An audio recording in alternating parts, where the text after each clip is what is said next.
சந்தியா ராகம் நவம்பர் 18 இன்னைக்கு என்ன நடக்குதுன்னா, என் பொண்ணுங்க வாழ்க்கையிலயோ, இல்ல என் குடும்பத்திலயோ ஏதாவது பிரச்சனை உண்டு பண்ணணும்னு நெனச்சேன். நான் உன்ன கொல்ல கூட தயங்க மாட்டேன்னு ஜானகி சொல்ல, யார் வீட்ல வந்து என்ன பேசிட்டு இருக்கேன்னு பசுபதி கோவப்படுறாரு.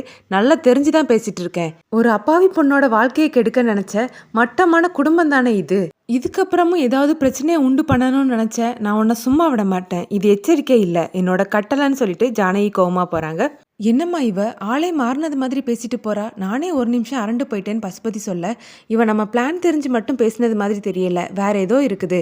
எங்க பேசினா நம்ம நினைச்சது நடக்குமோ அங்க பேசிக்கலான்னு புவனேஸ்வரி சொல்றாங்க. அடுத்த சீன்ல தனாவை கூட்டிட்டு ஜானகி வீட்டுக்கு வராங்க. தனா எங்க இருந்த அண்ணின்னு பத்மா கேட்க, அந்த புவனேஸ்வரி வீட்லன்னு சொல்ல எல்லாருமே ஷாக் ஆகுறாங்க. அங்க எதுக்காக தனா போனான்னு கேட்க, இவளுக்கும் அந்த கார்த்திக்கும் கல்யாணம் பண்ணி வைக்கிறதுக்காக தான் புவனேஸ்வரி இவளை பேசி அங்க வர வச்சிருக்கான்னு ஜானகி சொல்றாங்க. அதை கேட்டு எல்லாருமே ஷாக் ஆகுறாங்க.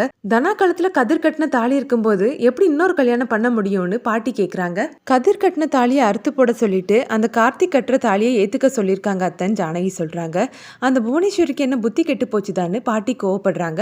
எல்லாரும் பேசிட்டு இருக்கும் போதே ஊர்க்காரர் ஒருத்தர் அங்க வராரு.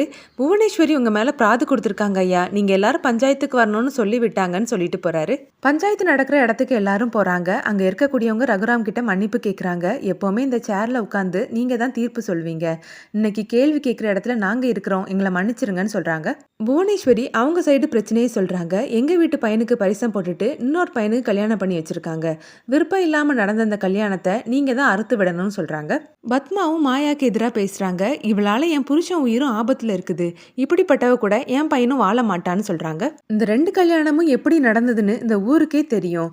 ஆனா முடிவெடுக்கிற உரிமையை இவங்க ரெண்டு பேர்கிட்டயே நாங்க ஒப்படைக்கிறோம்னு தனா கிட்டையும் சீனு கிட்டையுமே சொல்றாங்க. தனா கதிர் கூட சேர்ந்து வாழ்றதுக்கு சம்மதிக்கிறாங்க. என் கழுத்துல ஏறின அந்த தாலி எந்த காலத்திலயும் அருந்து போறதுக்கு எனக்கு விருப்பம் இல்லைன்னு சொல்லிடுறாங்க. சீனுவும் மாயா கூட இருந்ததெல்லாம் யோசிச்சு பாக்குறாரு. அப்புறமா மாயா கூட சேர்ந்து வாழ எனக்கும் சம்மதம்னு சொல்றாரு. இதை கேட்ட பத்மா ஷாக் ஆகுறாங்க. என்னடா பேசுற, உன் அப்பாவுடைய உயிர் ஆபத்துல இருக்குது, அதுக்கு காரணமே இவ தான், இவ கூட நீ சேர்ந்து வாழ போறியான்னு கேட்க, மாயா கழுத்துல நான் விருப்பப்பட்டுதாமா தாலி கட்டினேன், அதை அவ்வளோ சீக்கிரத்துல அறுத்து விட முடியாதுன்னு சீனு சொல்லிடுறாரு.